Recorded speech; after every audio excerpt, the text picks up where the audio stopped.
How's it going, everyone? TheOdie back, and so is our tutorial.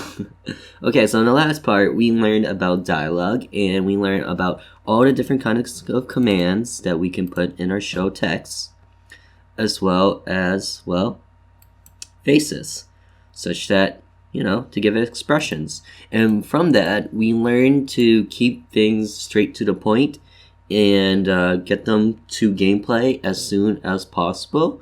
Just because, people are eager, they're impatient, they want to play the game, they don't want to read. However, as the game progresses, it's okay to extend the amount of dialogue just because your audience has already been captured. And once they have already been captured, they actually want to know more about the story or feel more for the characters. So it's okay to lengthen dialogue. However, make sure to do it in strides, meaning that build upon it. Know when it is proper to have a big amount of dialogue versus when it is not, okay? That's all on you guys. Okay, so now carrying on, we last left off on having talked to Jake, and then Jake kind of was just, freaky deaky. And then we end up with it being nighttime. And what Eric wants to do is to make his way to the back of the house. Now, how do we get there? Well, you guys have probably figured that part out. Here's the back of the house. Here's the front. Just create a transfer all the way to the back.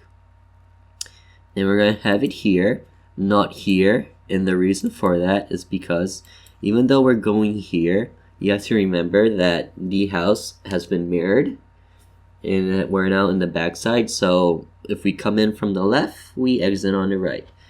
Because, continuation. That stuff is important. I was going to say symmetry. But symmetry is not it. So we're actually not done here. And the reason for that is because during the daytime, when he first comes to the house, we don't want him to go to the back just yet. So we're going to have to make a conditional branch. And in this conditional branch, remember your hotkeys yet? Enter. Conditional branch. Switch. Nighttime outside. If it's on, we're allowed in the back. If it's not, well, let's change this to an else branch. Input. Where is Eric's face?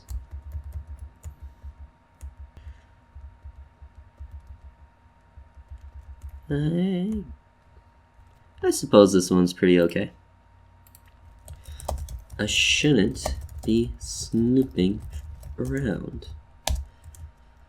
Okay. And there's also going to be a teleportation on this side. However, we're not going to do it just yet. I don't want to jump ahead and confuse you guys. So now let's go and check out the outside of the back. So this is what we got going for right now. And if we were to open up our document, and if we were to go into our document, we'll know that he's going to have to go through a few puzzles in order to find his way into the basement. The first of which is going to be search for a bunch of items and use them in order, as specified from our, well, what we typed up. And then later on, he's going to do a box push maze, a code decipher, and then a final chase. However, we're not going to think about that just yet. We're just going to think about this first option. Okay, so first thing we're going to have to do is make him come to realize, how will he get into the basement? Will it be a door? Will there be a key necessary? What will he need? So for my game, I decided to have this little secret hatch that you are required to go down into in order to reach the basement. However, it is covered by a box. But before that, we need to give Eric a reason to want to go into the basement, because that's where it gets a little bit, intrudery. So next you'll see here is that we have this thing going down, and you're probably wondering, TheOdie, why don't you just have your box on top of that? Wouldn't that just make sense? Well, the reason for that is because you want to have an event here by itself that specifies the player going down the stairs. Whereas this box is going to be on top of it, and you will have to push it out of the way. However, we're going to get around that. And to get around that, we're going to have this box teleport on top of this stairs. So in the editor, you are not allowed to stack your events on top of each other. So I can't do that, as you can tell. You cannot go on top of the event. They have to at least be side by side. And therefore, if you want it on top of one another, you have to use the event teleportation thing. Okay. In case you guys don't know what I'm talking about, say event location. That's what I mean. Okay, now before we get ahead of ourselves there, we have to first define our entire puzzle. Exactly what's going to happen. So he's going to go here, he's going to see the blood, then he's going to mention, I need to find a way down in the basement. So he's going to go to the box, which will be on top of here, and then he's going to say, this box is too heavy to move. Okay, so that's going to be part of our puzzle. There's got to be a way to move this box. And then he's going to say that, I don't believe there's a single heavy object inside the box, such as, say, I don't know, a 200-pound object or a 100-pound object, but rather a bunch of objects that makes it weigh like 200 pounds. And because of that, he's going to decide that he's going to need to find some sort of crowbar or some way to pry the top open such that he can remove whatever's inside out of it and then push the box aside. Make sense? Okay.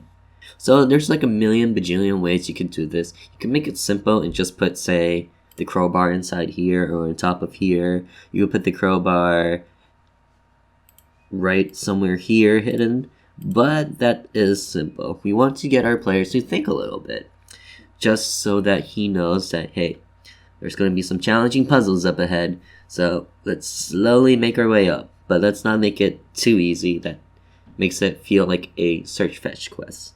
Okay? So, the way I decided to have it is to have the crowbar here, but stuck into the ground, such that he needs to find a shovel first in order to remove the dirt around it and, well, grab the crowbar. And then the crowbar will open it up. So, now we're actually going to work in backwards. Okay? So the crow's going to be there, and you're going to need a shovel. Where's going to be the shovel? Well, let's have the shovel inside the shed. AKA, let's have it right here later on. But let's not allow it to get straight into the shed. Let's first have the shed locked by some sort of passcode thing, combination lock or padlock, whatever you want to call it. In order to get through that padlock, we're going to have to either find the key or the combination, or let's do something more simpler. Let's find a rock and then smash it. So that's where we're brought up here to see that this is the only pile of rocks. Okay? So now moving backwards, we have our go-to locations. We're going to need to get the rock from here, come over here, break the padlock, enter through here, grab our shovel, take our shovel, and then remove the crowbar. Remove the crowbar from the ground. And then the crowbar will be used to pry this open, push the box to the side. Okay? Alrighty. So, first things first, we're going to have to find a way to put this box on top of here, and as I said, we're going to use a teleportation. However, let's first make the screen pitch dark, teleport it, and then brighten up the screen so that the player can see the map. So if we were to teleport the player onto this map automatically or straightforward, then they're going to see for a split frame this box teleporting onto this location. And to be honest, that ruins immersion. It really kills it. And that's not something you want. It will be considered a bug, and then the player will laugh every time. Or if they don't know it's a bug, they're going to think to themselves, maybe I have to sprint to that ladder as fast as I can before it teleports. How do I do that? Well, we don't want that. We want things to be flowing as smoothly as possible. So, as I mentioned, we're going to have to tint the screen black first. So let's go all the way back here, and we're going to have it tint to black. Alternatively, we could do a fade out. However, I'm going to go with a manual tint just because I enjoy manual tints. You guys could do however you like. Doesn't matter really. So we're going to tint. Let's tint for 30 frames, and then to the back. Over here. Oh, what do you know? I decided to save it. Yeah, nice guy. Okay. So we're gonna have our we're gonna set our event location, the crate, onto 12.5. Here it is. In case you don't know where it's under, double click. It's under tab 2, and it's right here. Set event location. See that blue? That's where it is. And then this will pop up, which is exactly the same as this. Find your crate. Open up the map. Set it on top. Doesn't matter what direction it faces, because that crate is direction fixed. Ta-da! Okay. Hey, what do you know? I actually left all the code for the box too. Wow, I'm a very, very nice person. Or I'm just lazy. We'll have our music play. The screen will temp back so that the player can see what's on the screen. He's gonna have a little bit of dialogues to signify and give a feel to the atmosphere. This is part of the dialogue. It's gonna wait a bit, more dialogue, and then self-switch A, and then erase event. So, what's this part here?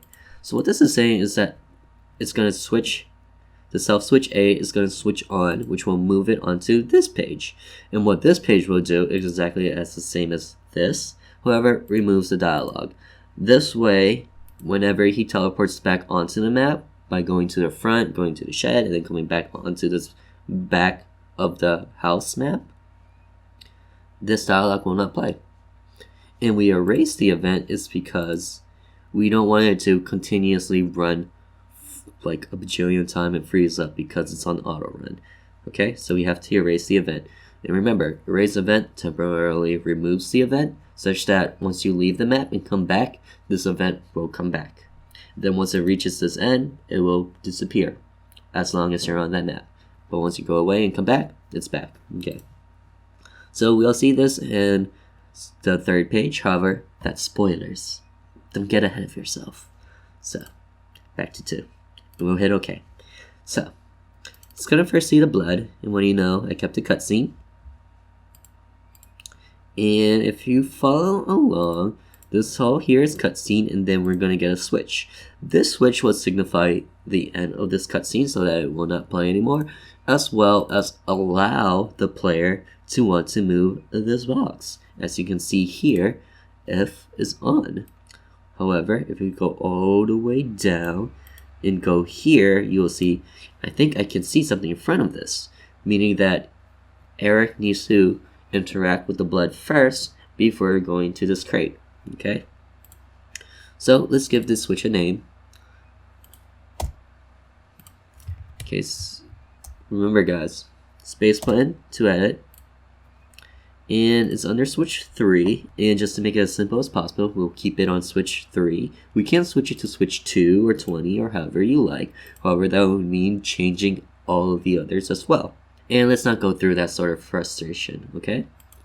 So here we'll see discovered blood. Feel free to hit a space. I like to keep things all one word because I'm weird like that. Okay.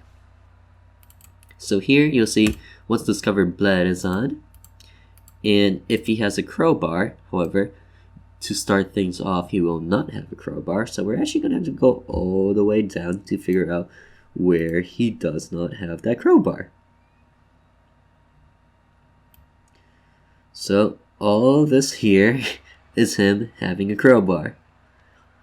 But once we get here, just to help our eyes see it more easily, we're gonna highlight that, hit enter, page 1, comment,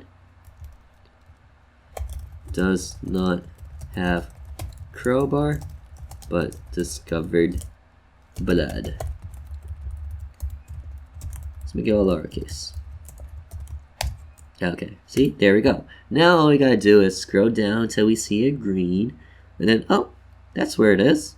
And then you could do the same for the bottom one. Put it here too.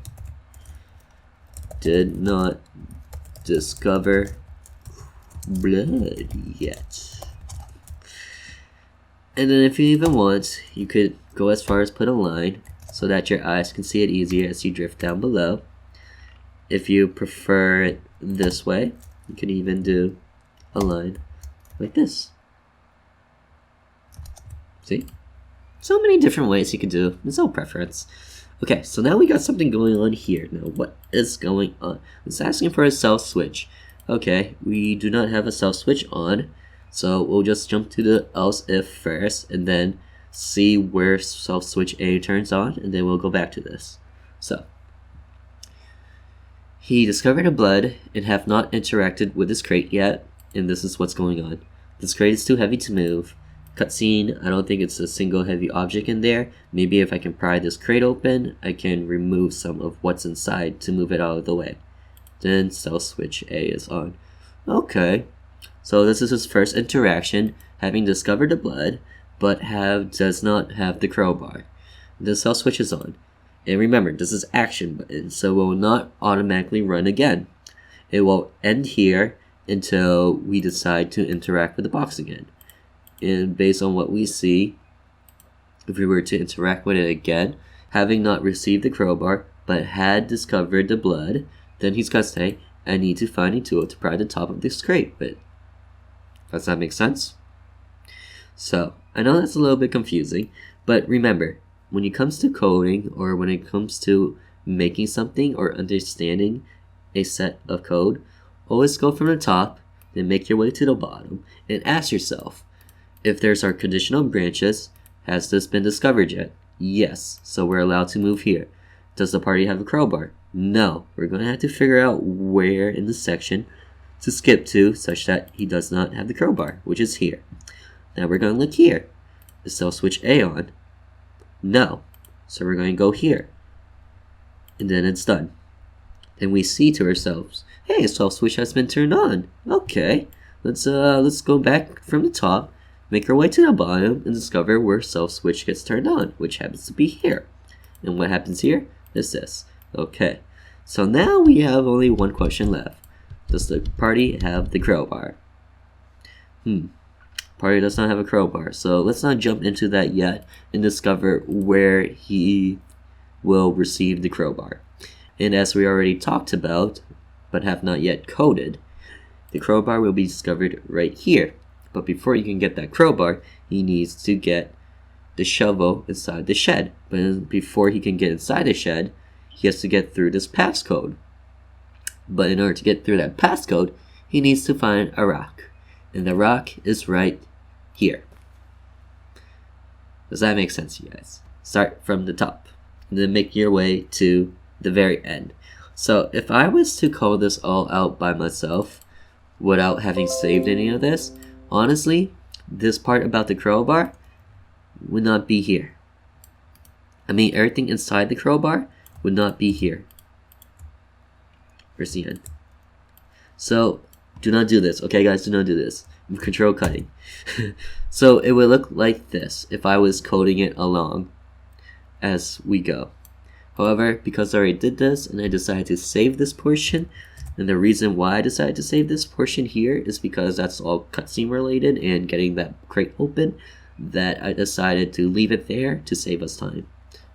However, once we get to it, I do want you guys to examine it. However, not yet until we finish everything else and make our way here. Cool? Cool. Where is that from?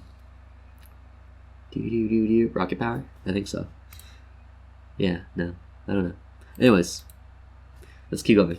So first thing first, we need to get the rock. But before that, let's be able to transfer back to the front of the house. Remember, everything's mirrored. Oopsies. Outside front. Everything is flip-flopped, rather. Up. So, me personally, I like to hit the enter button in order to teleport from one map to the next. So, mine is an action button. And I decided to go back to the front and change this to action button. So I decided to go back to the front, and I'm gonna change this to action button. And since we're on the front, let's also have a teleportation here. Outside back. There you are. Up. No. Down. You're gonna look down once you get there. And let me see here. We do not need to put any conditions onto this, just because the player during the daytime cannot go to the back, which means he cannot go to here.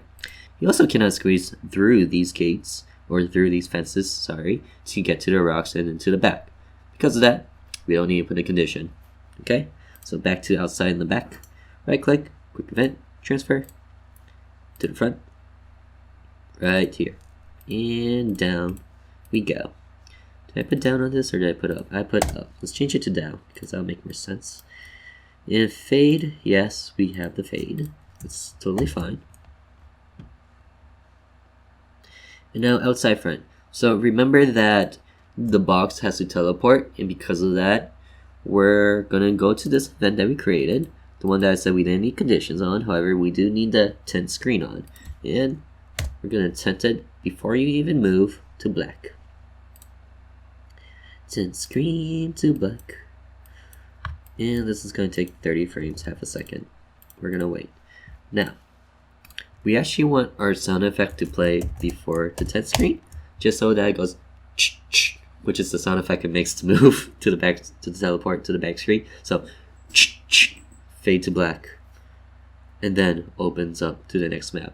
As opposed to you're going to stand there awkwardly, fade to black, then ch ch, and then teleport. Great, I feel crazy doing that. So we're going to go back to the other side, the one that we had conditions on. Cut, Control X, Control V, paste it below the sound effect. Apply, okay, Control S, save. Okay, now we gotta mess with this rock. And how shall we do with this rock? Well, do you want it to sparkle? Or do you want the player to just be able to visually see it and find it? If you want it to sparkle, then all you have to do is add a sparkly. However, I decided that I want the player to be able to find some things on their own and to be able to adventure outward and discover by clicking around. So we're not going to have a sparkly there. Instead, what we're going to have is, well, an empty event. But let's say we don't want the player to be on top of the rocks in order to interact with it. We want them to be in front of it. So we're going to change the priority to same. Even though it has no image, it's on the same layer, and there's an invisible wall now. Okay? We're going to call this rocks. Okay, ready. Hit apply. So, remember, right now there is two sort of pathways we can interact with this rock. One is before he discovers the blood. The other one is after he discovers the blood. And once you discover the blood, I'm going to say you're allowed to grab the rock. However, beforehand, he will have no reason to want or need to grab the rock. Now, we could get even more specific and say he has to discover the padlock before grabbing the rock. But just because it is a video game and we don't want the player to get too stressed out, we will allow him to grab a rock before smashing open the padlock. In my previous game that I created, Caster's Trap, people actually got frustrated with the fact that they need to interact with certain objects before grabbing it. And at first, I didn't think much of it. I didn't realize why that would be frustrating. However, seeing it now, I can. And it's because by game logic, based on all the other games that have made games in the past, they always been allowed to grab object as is if they need it or require it. And if they didn't require it, they would just give a description of that item and the player would just pass along, never wanting to come back to that item. And because of that, you actually want the player to be able to grab the item as soon as possible, as long as it makes sense. Okay? So, conditional branch. Switch discovered blood. Else if. So, if he has not discovered the blood yet, I'm just going to write some dialogue. Otherwise, if he discovered the blood, then he's going to receive the rock. And where is change items? Rock. Oh, there you are. Well, yeah, nice. I made you an item called rock. But hey, did you guys discover a hole here? Oh, we're gonna have to make an item together later on. But don't you worry. For now, just follow the flow and receive the rock. So increment by a rock. Now you can input dialogue. It's highly recommended. It is even more highly recommended to say at least Eric received a rock, grabbed a rock, or whatever. But to give Eric some characteristics, I'm gonna add in some flavor text. This part is more subjective in however you want to put it, so feel free to put whatever. Same thing for feel free to put whatever if he did not discover the blood yet. Or just copy what I'm about to write.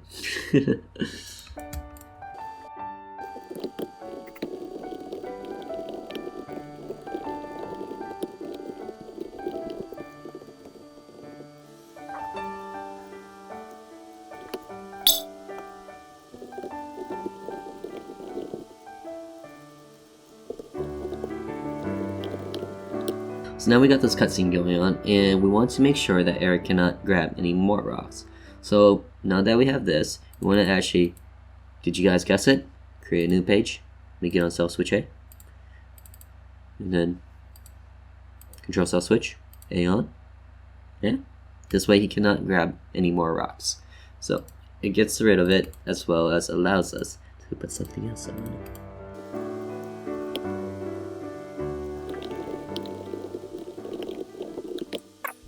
Oh, by the way, I forgot to mention something in the previous part. You see this line here? Well, if you have a face character, then if it exceeds this line here, it's gonna cut it off.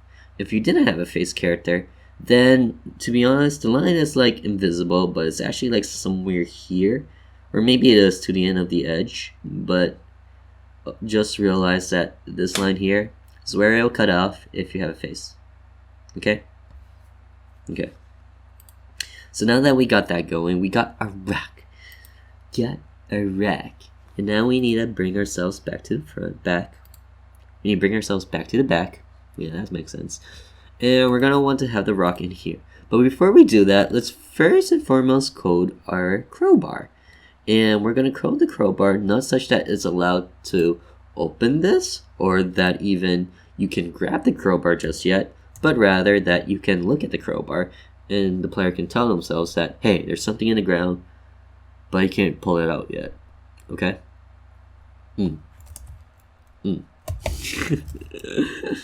So, let's have it sparkle. That way the player knows that there's something in the ground and he should interact with it. Direction effects, stepping on, and same as character. Good. So next let's have conditional branch, and I believe that this is going to be based on whether or not the player has received the item, the shovel, just yet. So as of right now, the player does not have the shovel yet. At most, he can have a rock, but that rock is not going to do anything with the shovel. So we're going to put something here to signify that, hey, something's in the ground, and he's going to be confused. He's confused why something is sticking out of the ground. And he's going to say that something is sticking out of the ground. However, we don't know what it is just yet. Making things as dramatic as possible. I can see something poking out of the ground. And then we're going to have a little balloon showing sweat such that it shows that he may or may not have tried to pull it out. And then he's gonna say, with a sad look on his face, okay, that's ugly, with a sad look on his face, great, it's jammed. Okay, so if you notice, I've been changing the colors of the text, and the choice of color that I chose signifies a different, well, something different. In this case, blue is a hint, yellow is an action, and green is obtaining an item. Or questionably losing an item, too. It's obtaining an item. Okay, so now we got this going on. We need a shovel, but if you don't have the shovel, then this is what's up. Okay? So, now we can look at this. Hello, door. I don't want to code you, door. It's long and lengthy. So now that you've seen what we need in order to grab the crowbar, can you guys guess and assume what we need to do to put in here in order to open up this door? Okay? I'm going to give you a hint. It's a conditional branch. Did you guys figure it out yet? Yes? Here's the solution. I was like, I'm gonna give you another hint. But no. Here's the solution. A rock. Else branch. Do you guys know why for an else branch? Reason 4. If you have a rock, you can open this. If you don't have the rock, then you can't open this. Feel free to get creative yourselves. However, I do have this coded up, and it is lengthy just because of the cutscene to enter through it. And because of that, I am going to insert something else. Okay? So, Control copy. So this is mine here. Okay? This is when he has the rock or does not have the rock. Here's to not have the rock. Here's to have the rock. And don't worry, we're going to go through it line by line just so that we can understand it all. So now let's look at this. Let's first assume the player does not have the rock. He's going to try to open it, and then he's going to say, there's a padlock. I doubt I could find the key for it out here, but perhaps I could find a rock. And that's another hint. And this should be color 4 for blue, because blue is a hint. Red means scary. Okay, so now you're going to realize, TheOdie, we have a problem here. We can't just do this. And you know what? You're right, we can't just do this. And the reason for that is because, say he did not discover the blood yet, and then he's going to say this, we should find a rock. And because of that, Eric will want to actually go to the rock and grab it. But according to our rock, it says that he has to first discover the blood before grabbing a rock. Do you see the conflict here? So this store is saying you could grab a rock anytime, but the rock says you have to discover the blood first. So what do we have to do here now? We actually have to input a new conditional branch, for which he has yet discovered the blood. So, where shall we put it? Where shall we put it? Obviously, all of this, regardless of having the rock or not, will be once he discovers the blood. So we're going Control Cut, Control X, click here, Control V for paste. Now he's just going to say something for once he has not discovered the blood yet. He's going to say something along the lines of, I should not snoop around too much. And that is locked, okay? So this is what I have. He's going to try to open the door, and this is the sound it will make. Okay? And then he's going to say, nothing interesting about this shed on the outside, but maybe on the inside. Too bad I can't get in with this padlock on the door. He's not even going to consider the rock, okay? For now, he's just going to realize that there's a padlock on it, and maybe there's something interesting in the shed. And maybe that's something we'll do later on. But let's not get to it just yet. Yeah, ready? So now that the blood has been discovered, and he does not have the rock, he'll say that, which we already went through. And now we're going to say, hey, he got the rock. Okay? No cutscene. Eric's going to say Eric Smash, because he's a weirdo, alright? Our main character is a weirdo. We're going to shake the screen, just to give a cool effect. The screen will shake a bit. This is the sound it will make when he hits the rock. When he hits the rock. When he hits the door, the padlock. And I decided to create a custom animation. If you were to go to your database, go to animation, go all the way down to here, hit animation. You'll notice that it plays no noise, however, it does show an animation. And I even shrinked it down to the size permissible for an event. La, la, da, da. You can hardly see it, but you can see that it's only this long. Whereas the first one, the original, is that big. Did you see it? Yeah, check that out. Check that out in your database. And be like, dang, TheOdie, you are amazing. I'm kidding. It's not that hard. Okay, so it's gonna say error smash. Then he hits the frame. He hits the padlock. It shakes. Then he's gonna say it again. In smash, it shakes. In smash, it shakes. And then at this point, the padlock will have broken on the third time. So he's going to sweat to show that he has finished.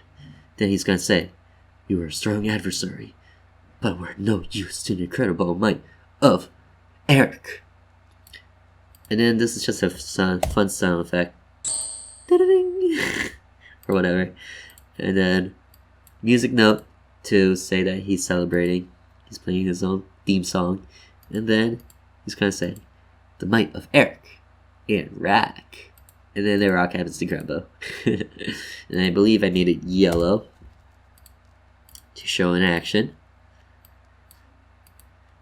And then he's gonna go dot dot dot. Rest easy, my friend, because he's super dramatic. And then item. It's gonna say that's the sound it's gonna make. And it's an action. For me, I'm using it as an action to signify that something has progressed, something has opened up. And then we're going to get an action to confirm that Eric broke the padlock with the rock, meanwhile sacrificing its life, meaning that the rock is now gone. Then we're going to get a self switch A. Hello, self switch A, which allows us to enter through the dot dot dot shed. More dramatic pause. And that's all it. Easy peasy, lemon squeezy. Well, we're not done just yet, because now we have to put our shovel on the floor somewhere. And don't worry, that's actually very fast and very simple. And then we're gonna have to actually go for our crowbar, which is actually slightly longer and more complicated. However, we're all in this together. And we're gonna go through it line by line, similar to what I just did for the rack. Smashing the padlock. Dramatic pauses. Oh yeah, I'm awesome. Okay, so if we were to look inside our shed, we will have seen this. And to be honest, I don't want you guys to really pay too much attention to this, just because this is for later on. I decided to leave it in here only because to give you guys a notice that this will be something later on in our puzzle. And it's okay to have something that's later on in puzzle to appear in the beginning, just so that the player will know that there's backtracking involved. And he's gonna have to go back over here to find it. Okay? And this will also allow the player to feel a little bit more confused as to say, he's gonna need to decipher this somehow. And he's gonna have to realize, will he need to decipher it now or later? That's all part of the puzzles. This thing here, it's just fun text. It's good to have fun text in your game. Highly recommend putting it more around everywhere. However, that's all preference as to whether you want your player to be an explorer or straight into the cutscenes, or straight through the game, I mean. And in this case, we're going straight through to the game. Okay, so we're going to have a shovel here. Call it shovel. Go to our image. And I believe that's tile set C. Yes, it is. Here it is. Lower left corner. Very lower left.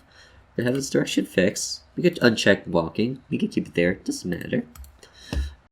And in here, the shovel should be allowed to be grabbed whenever, however.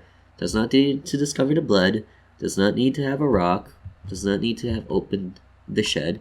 And the reason for that is because this area itself cannot be accessed until this padlock gets destroyed. And because of that, you don't need to put any conditionals, no conditional branches, no conditions, just straight into it. Okay, so this here is what I have. Sweet, this will come in handy. Plays the sound. The image turns to nothing. Eric attained the shovel. The shovel will be obtained and +1 in your inventory. Then we'll move on to the next self switch A, which will delete this altogether. Okay, so does everything make sense so far? Do you understand why I'm decided to just start copying and pasting everything? The reason is for 1, let's not make this video too long, and 2, because it's all repetitive. And everything that we did before all appears in what we see now, just with different sorts of text and different sorts of objects. However, it's all the same. It's very simple, just repetitive and requires some changes, many changes, depending on the objects. Okay, so now that we are here, we're gonna have to code our crowbar. Are you guys ready for this? This was probably the most difficult of them all, as well as with this here. However, this thing is already in here, and all we gotta do is read it line by line, and it will all make sense. So, are you guys ready for this? Well, let's do it up. So this is everything I have here. So we're gonna go through this line by line, and then discover exactly what it is that's gonna happen here. Okay, so cutscene. Now that I have a shovel, it's time to see what this thing is. We're gonna fade out the screen, and in case you guys want to know where that is, it's under tab 2, screen, first one, fade out. Then we're gonna save the background music, and the reason for that is because we're gonna stop the background music and then we're gonna replay it. However, saving it will stop it at its current position, and once we play it again, we're gonna play it where it took off. And this is all, again, personal preference. You don't have to stop the music. I chose to, just to show you guys that that is an option that you can put in your game. However, you don't have to. Personal preference. So, saving the background music, then we're going to fade it out. We're going to fade out the background sound, and then we're going to transfer our player. And the reason we're going to transfer this is because this is all in regards to cutscenes. We're having a cutscene happen right now, and we're going to transport them right in front of here. And to be honest, you can transport them anywhere you want as long as it's in front of the object and it makes sense. We're just going to put him here because he can interact it from any location, but we're going to want to have him end up here. And the reason for that is because I'm going to have a shovel appear alongside of him, okay? So it's going to be here. Going to hit that OK button. Have him face down, that's correct, no fade. We're going to wait a little bit. We're going to play some sound, and the sound is going to give us the idea that, hey, he, well, shoveled it up. Okay? Then a switch is going to happen. And what this switch will do is make the shovel appear by his side. So let's make that now. Control switch, it was on 4, and we'll name it Dug Up Crowbar. And then the image will be of a shovel. Remember, direction fix. Walking preference. You don't have to. Okay, so Dug Up Crowbar. Remember, everything's still black, so the player cannot see anything. All this is happening in the background. Gonna wait a bit. The music is gonna play. Gonna wait a little bit longer. This background sound is gonna play again. And then we're going to fade in. And now, 6, that's yellow. Eric dug up the unknown item, which revealed itself to be a crowbar. Haha, exactly what I needed. Guess I won't be needing the shovel anymore. Your hero's truest weapon. In homage to Shovel Knight. Now, item 1. Eric decided to leave the shovel here. Item 3 sound. In return, he obtained the crowbar. We're going to lose our shovel. We're going to gain a crowbar. Okay? So, is all this good so far? Does it all make sense? I sure do hope so. It's very literal, very simple. And now we're going to have a new page. And in this new page, we're going to have the switch Dug Up Crowbar. And for the image, what we're going to have to show that the crowbar has been dug up is a pile of dirt. Remember, direction fix. Okay, so the question here is, why is the switch here as opposed to the end as I usually put it for all other events? And the reason it is here is because we want to change the animation, the image, to this dug up hole, as well as have the shovel here before the screen fades in again. Okay? So remember, when it comes to deciphering your own code or going through code, remember to go by line by line by line by line by line. So we had this fade out screen, and that was in tab 2, fade out, fade in. We had music, which is save and replay, as well as fade outs, play. Okay. And then in page 1, we have change items, find our item, increment, decrement, switches, also page 1, game progression, switches, on and off. By default, everything is off. Okay? So, does that make sense to you guys? Now, all we have to do is look at here. Okay. So this one is honestly a little more complicated. The reason for this is because, as you can see here, we're going to have to save some X and Y locations. Now, before we do that, what do, you guys? Go from the top, make our way to the bottom. Okay, so, before I get to that, here you guys go. Pause the video, copy it yourselves.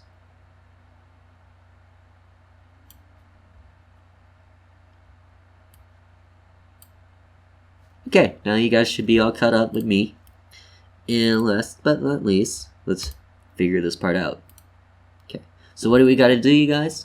Start from the top, make our way to the bottom. Did you guys say that? Good, you guys already know how to do this. Easy peasy, right? Okay, so, Eric, with the power of this crowbar, the lid shall be opened. Stepping animation to show that he's in a hurry, or exercising, dancing. He's gonna remove the box, control self switch B. So what's going on here? Oh hey, this is what self switch B is. It's just an image. So at this point where we see self switch B, all that changes is that it will switch to this image. And this will proceed to playing itself out. Okay? Make sense, you guys? Alright. So wait. Stepping animation will turn off. He's gonna exclaim and say, "No way, it's just dirt." And then, just for like comicalness, he's gonna say, "Seriously, I just put the shovel down too." But before that, what is this? Player is facing right, or if not, then something else. Well, let's look at our box. This box is gonna be on here, which means that the player can either be here or be here to interact with the box. So, if he's facing right, that means he's to the left of the box and he's facing right.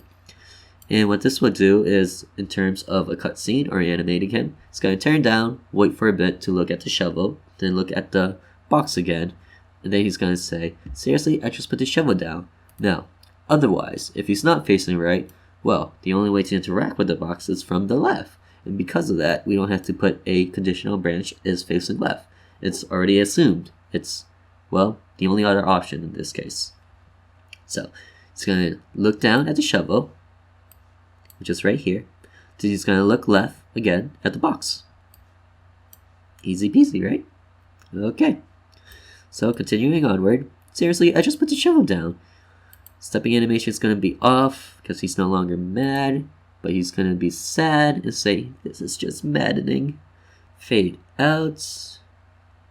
I actually forgot to save the BGM, so let's go to page 2, save background music. And this portion here is the same as the previous, where we save the background music. It's all dark, the event is happening, the music stops. Set event location. Which event is this? Well, it's outside our limitations, and we also notice that we didn't name anything else. So let's hit cancel, apply. Okay, and what that was supposed to be was the shovel. So shovel. And the reason why it's autosave as 11 as opposed to 8 is because in my original game, I have a few more events, and those events are just for flavor text, similar to this thing in the shed, where it's just like, oh hey, there's all this blah blah blah blah blah, you know? So that's why I have a few more events in my original game as opposed to this one. So if we continue downward, where are ya? You're right here.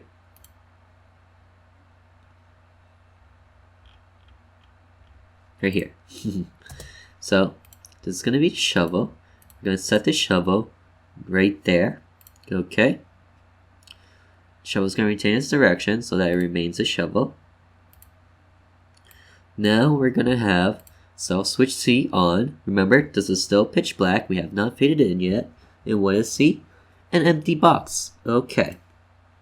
So, it's going to continue on playing. And where did we leave off? So switch C right here. So C is now on. We're going to wait a bit, play more sound effects. And now cell switch A is on. Why is cell switch A on? Well, let's look below. And looking through the code, cell switch A should already be on if you remember, as opposed to Y is on now. I think that was like a bloop of me, so you can honestly delete that. So the reason cell switch A was there was because, remember, I copy and pasted from our crowbar, and I forgot to remove that or change it to C and put it there instead. So feel free to delete cell switch A. Our BGM is going to replay. Sound's going to replay, fade in. So now the music faded out. Everything has changed. Music fades back in, depending on which direction we're facing. So remember, as previously, depending on if we're on the left or right of the box when we interacted, he's going to look down and then look at the box. Then he's going to say, there, now it's done. All that's left is to push the crate over. And then automatically, he's going to push the crate over. The box is going to move in its given direction dependent on how the player decides to move the box. And then here, it's going to reveal that there are ladders, and then he's going to say, no surprise, it's exactly as I had thought. Hopefully now, I'll get a good reason as to why there is a puddle of blood here. So, you're going to think to yourself, what in the world are these for? 5, that's which is empty. What in the world are these?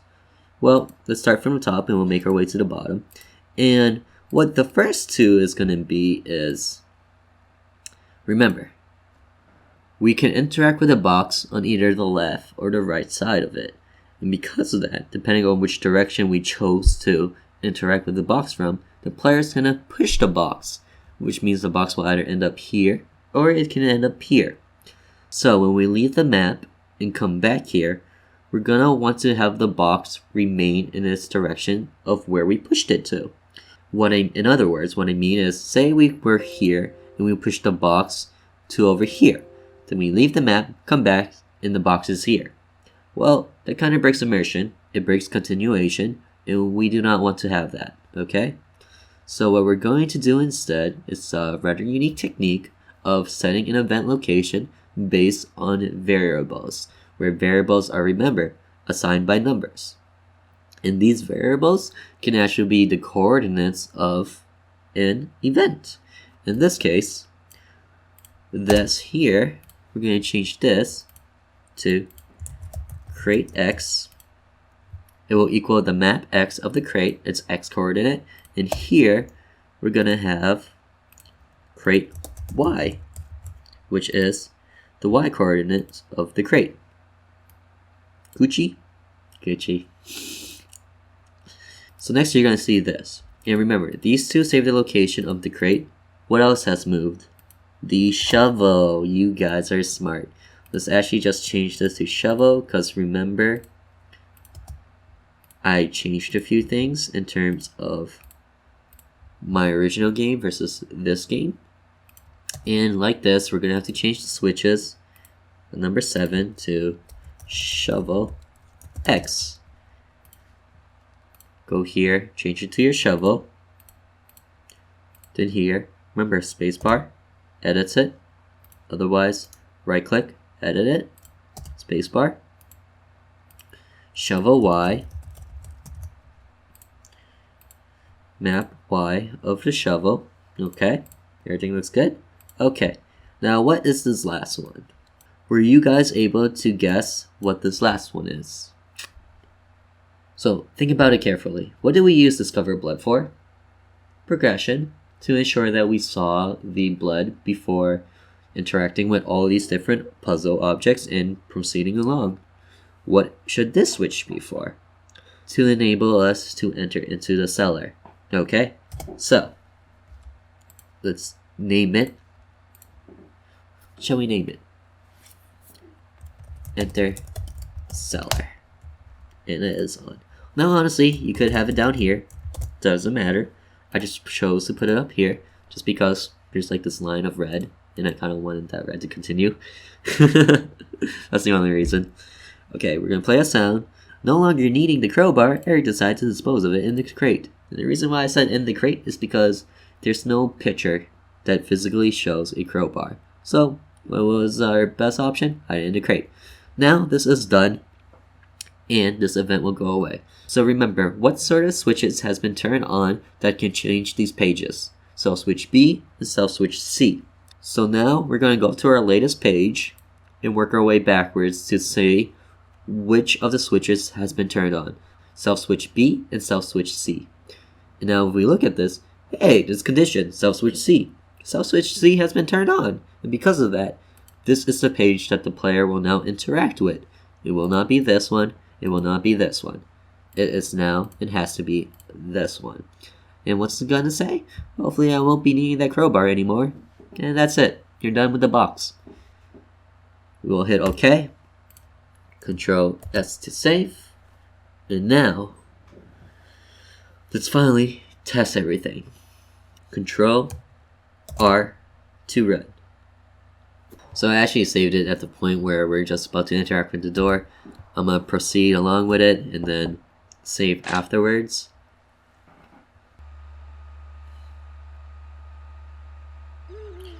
Now it is nighttime. Dun, dun. Okay, now we're going to save again, but in a different slot. The reason for that is because in this slot here, we're in the morning, and then at the end of that event, remember, it teleported us to this map again. However, every time you teleport to a map, it saves to new changes. It allows us to the new changes, okay? Which means in this save file, the rock has not been implemented yet. But however, in this save file, now that we've been re-teleported onto this map, it reloads everything and the rocks are now there, okay? So, let's make our way to the back and hope for the best. Strange, it's only 10 and none of the lights are on. How can I sneak a peek inside with it pitch dark like this? I suppose I could still check around the area before leaving. Okay, so we got our first awkward bug. He's teleported facing up, rather than facing down. So, let's fix that. Cause, why not? You can fix it on the way. Face down. Another way is that you could keep a little notepad and write down all of your errors, but for me, I like to progress it as I see it because I tend to forget. So, back up to the top left. Hello, owl, the owl. There we go, now he's facing down. Much better. Okay, now that we got through that, so remember, you first have to discover the blood before interacting with everything else. So let's test that out. Let's interact with everything else first. Nothing interesting about this shed on the outside, but maybe on the inside. Too bad I can't get in with this padlock on the door. Perfect. I can see something poking out of the ground. Great, it's jammed. Maybe I can find a shovel somewhere. Okay. I think I can see something in front of this. Perfect. Everything's going smoothly so far. And the power rocks. Cool. I believe I saw a little error. Nope, I'm good. It's teleport by touch. I'll change that. But since we're kind of in a flow, I'll change it afterwards. Okay, so now that we checked with everything else, and everything so far is in check, let's go to that blood. Is this blood? This can't be. Could it? It's fresh. Could Jake's father have done something? Even if it's breaking and entering, I can't stop here. I have to check inside. I'm coming to rescue you, buddy. Okay, so now that we discovered the blood, everything should now be interactable. So, things should change. This crate's too heavy to move. I don't think it's a single heavy object in there. Maybe if I can pry this crate open, I can remove some of what's inside to move it out of the way. Okay, that's good. This one should still say the same. Good. Still says the same. Now this one should say something different. There's a padlock. I thought I could find a key for it out here, but perhaps I could find a rock. Alright, so that's working. Let's go over to our rock. Amongst the scattered rocks, Eric finds one that fits perfectly in his hand. Haha, this one will do. Eric retained a rat. Doesn't look like there's any other rock near the size of the one I took. Okay, now that we got the rock, let's continue to test everything out. Now that I have this rock, can I remove this yet? No, I can't. Okay. Now that I have a rock, can I pry this open? No, I can't. Okay. So now let's see the animation. Eric smash. And smash. And smash. You were a strong adversary, but were no use to the incredible might of Eric. And rock. Rock crumbles in Eric's hand. It's easy, my friend. Eric broke the padlock with the rock, meanwhile sacrificing its life. Okay, so now that the rock is gone, can we do anything? Can we... Okay, good. Everything's still working right. So now we have this. There are strange indentations and Roman numerals etched into the wall. This is weird. Okay, we still don't understand what that is, however that thing is there. Remember our flavor text? Screwdrivers, wrenches, and other metal things I don't really know. I really thought I'd find a crowbar in here, but oh well. And then, shovel. We can't interact with our shovel. Why not? Well, here's the reason for this. So, let's actually save in file 3. And let's leave this map actually, and save in file 3. Because remember what I said about how the map updates it as you enter it again, as opposed to while you're still on it. Okay? So, the few things we gotta change is the teleportation here to action, as well as to here to action. And then we gotta change your shed, the shovel. Why did it not work? I want you guys to answer me. Why? Did you figure it out? Priority. Same as characters. There you go. Control S to save, and Control R to run again. So now let's check out if that shovel works. Hey, sweet, this will come in handy. Eric obtained the shovel. So now we have the shovel, and this is now interactable. However, what about this? Nope. What about the blood? We need to find a way inside. Okay, and let's double check with our rock. Doesn't look like there's any other rock near the size of the one I took. Okay, so everything's still working in check. Now, this part. Now that I have a shovel, it's time to see what this thing is. Cool cutscenes noises. You like it? I like it. Eric dug up the unknown item, which revealed itself to be a crowbar. Exactly what I needed. Guess I won't be needing this shovel anymore. You're a hero's truest weapon. Eric decided to leave the shovel here. In return, he obtained the crowbar. So remember seeing all that code and how short it was? Yeah. Quite amazing. Okay. So here we have something again, and I do not want to awkwardly walk over the shovel. However, that's all personal preference. That's up to you. And because of that, let's continue our way onward. So notice which direction I'm going to interact with this crate. I'm going to do it here. With the power of this crowbar, the lid shall be opened. So I'll switch B. No way, it's just dirt. Seriously, I just put the shovel down too. This is just maddening. Okay, so switch C is happening inside of this tinted screen or fade out. Haha! There, now it's done. All that's left is to push the crate over. No surprise, it's exactly as I had thought. Hopefully now I'll get a good reason as to why there's a puddle of blood here. No longer needing the crowbar, Eric decided to dispose of it in the crate. And now it works, but we don't have any actual teleportation, so nothing will work there. But let's test and see if our crate and shovel remains in its location. Shovel didn't, but the crate did. Now we're gonna have to find why and debug this.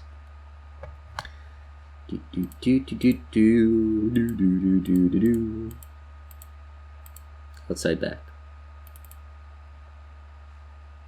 So first I want to put this as same.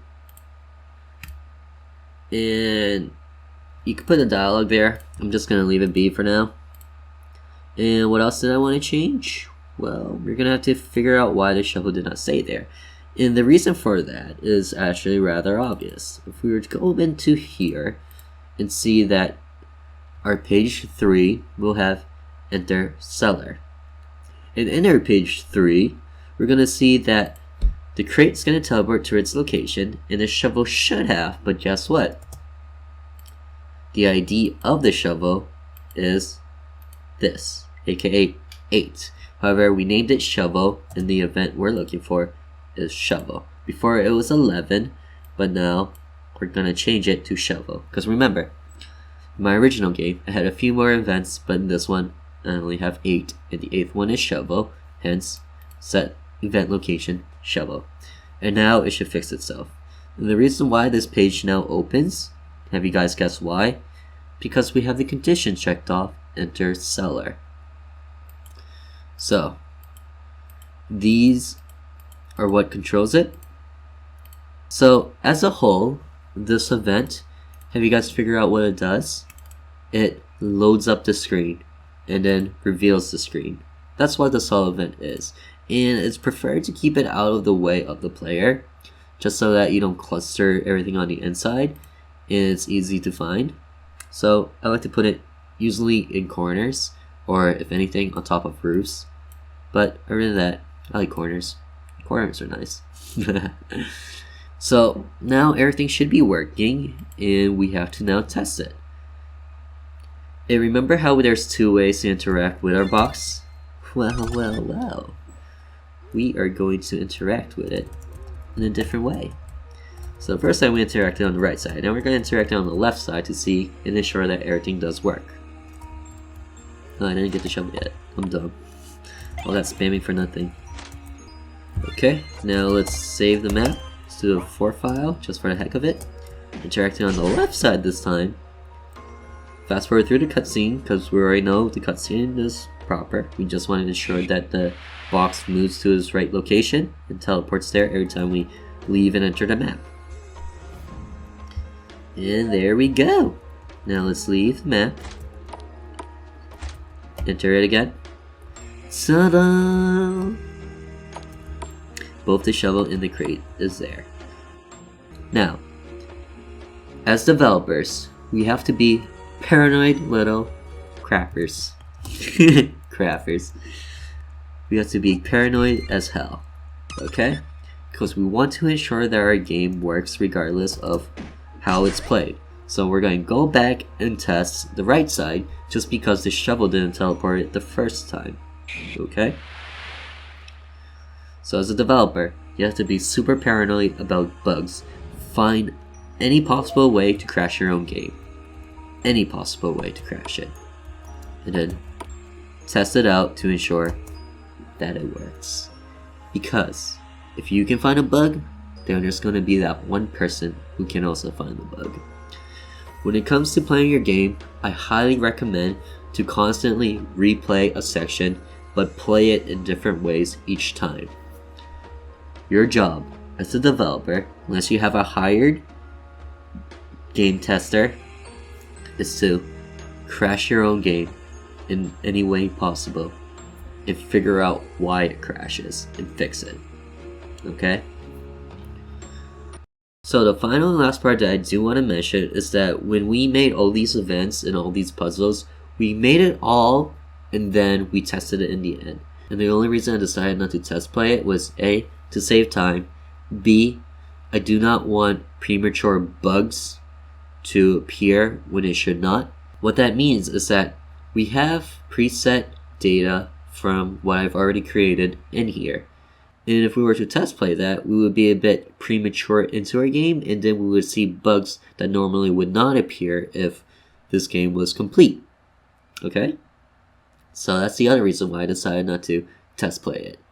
However, when you guys are progressing through your game and you create puzzles, it is super important and very, very important to constantly test play your game to ensure that everything works as you go. That way, if say you made it to the end of your puzzle, you program it all out, but you test played it, and there was a bug in the beginning of your puzzle, well, that bug could come anywhere from the beginning of when you started programming your puzzle to the end, and that's even more stressful, and it's even more time consuming, and it's horrendous practice, especially if you want to make game development a full-time and real thing for your life and career. Okay, so always test play as you go. I already knew that this was going to work because, again, I ported it over from what I already created into here. But if there's any lesson to take away from this besides learning how to create the puzzles, is to test play it as you develop it and be able to read your code from the top of the line to the bottom and flow with what you expect to progress with. Okay?